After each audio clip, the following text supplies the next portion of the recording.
ठिय्या मांडलेला आहे। या ठिय्या मांडायचं कारण असं आहे की जर वैराग नगर पंचायतमध्ये जर वैराग नगर पंचायतच्या अधिकारात जर पाणी येत नसेल तर आपण ठिय्या आपण वैराग नगर पंचायत पुढे खंडा उपोषण करतो। आज त्या पद्धतीचं कार्यक्रम झाला की वैराग नगर पंचायतनं आपल्याला 30 गुंठ्याची जागा स्मशानभूमीसाठी हस्तांतरित करून त्या 30 गुंठ्यावर वैरागमधील सुवर्ण वर्गातील माणसाला पुन्हा तिथं कब्जा घालायला वैराग नगर पंचायतचा हात आहे। म्हणून आज आपण इथं बसलो। एकतर वैराग नगर पंचायतनं आपलं अतिक्रमण काढून द्यायचं, वैराग नगर पंचायतच्या हस्तगतला विषय आहे। आणि जर अतिक्रमण काढून देत नसेल तर का काढून देत नाही याचं आज उत्तर घेतल्याशिवाय पुणे हलायचं नाही। भले इथं उन्हात जरी चक्कर येऊन कोण मेलं तरी आज इथं त्याचे आज वैराग नगर पंचायत समोरच त्याची माती करायची, दुसरीकडे कुठंच करायची नाही। नगर पंचायतच्या समोर आहे या ठिकाणी आपण अचानक भयानक धडक दिली आहे। याचं कारण असं जुन्या आता मला आठवत नाही म्हटल्यानंतर आमच्या आजोबाला आठवत असेल की स्मशानभूमी त्यावेळेतच नाही, अगोदर स्मशानभूमी का अगोदर तुमचं करा म्हणजे अगोदर स्मशानभूमी तुम्ही अतिक्रमण करता।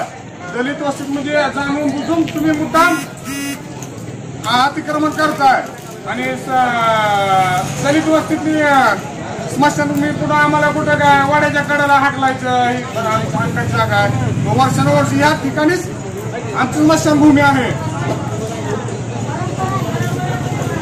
आमच्या समाज बांधवाची एकच इच्छा आहे की वैराग दलित वस्ती येथील अतिक्रमण त्वरित हटलं पाहिजे, नसल तर येणाऱ्या 14 तारखेला 14 एप्रिलला आम्ही ह्याच्यापेक्षा जास्त आक्रोश आणि नगरपंचायतीवर मोर्चा काढू। या अर्धलग्न आम्ही याच्यानंतर मोर्चा काढू, याला जबाबदार नगरपंचायत राहील। नगरपंचायत मधील जे अधिकारी असतील जी कोण असेल ह्या गोष्टीला पुढच्या गोष्टीलाही नगरपंचायत अधिकार समोर जावं एवढं बोलतो। आता वैराग नगर पंचायत ही नवीन नगरपंचायत आहे। आता ह्या नगरपंचायतीचा अतिरिक्त भार बाकीचे मुख्याधिकारी माननीय बाळासाहेब चव्हाण यांच्याकडे आहे।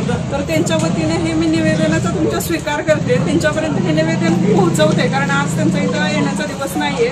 तर त्यांच्यापर्यंत हे आम्ही पोहोचवतो आणि जी तुम्ही समस्या निवेदनामध्ये दिलेली आहे त्याच्यावरती लवकरात लवकर तोडगा काढून ते जे काही अतिक्रमण झालं असेल किंवा इतर बाबी असतील त्याचा आम्ही ते काढून टाकण्याचा प्रयत्न करतो। आपल्या वैराग नगर पंचायतचे नगर अभियंता मुळे साहेब पण इथं आता आपल्या बरोबर उपस्थित आहेत। हे निवेदन त्यांनी त्यांच्याकडे पण जाणार आहे, त्यांनी तुमच्या सगळ्यांच्या हो तर तुमच्या निवेदन जी काही मागणी केली तुम्ही आता जे काही म्हणणं मांडलं ते नगर अभियंता यांनी पण ऐकून घेतलेलं आहे। तर त्याच्यावर ते विचार करून मुख्याधिकारी साहेबांकडे प्रस्ताव सादर करतील, तिथे जाऊन स्थळ पाहणी करून येतील आणि एक अहवाल सादर करतील आणि लवकरात लवकर तिथली जी काही समस्या असेल ती निवारण करण्याचा प्रयत्न करतील।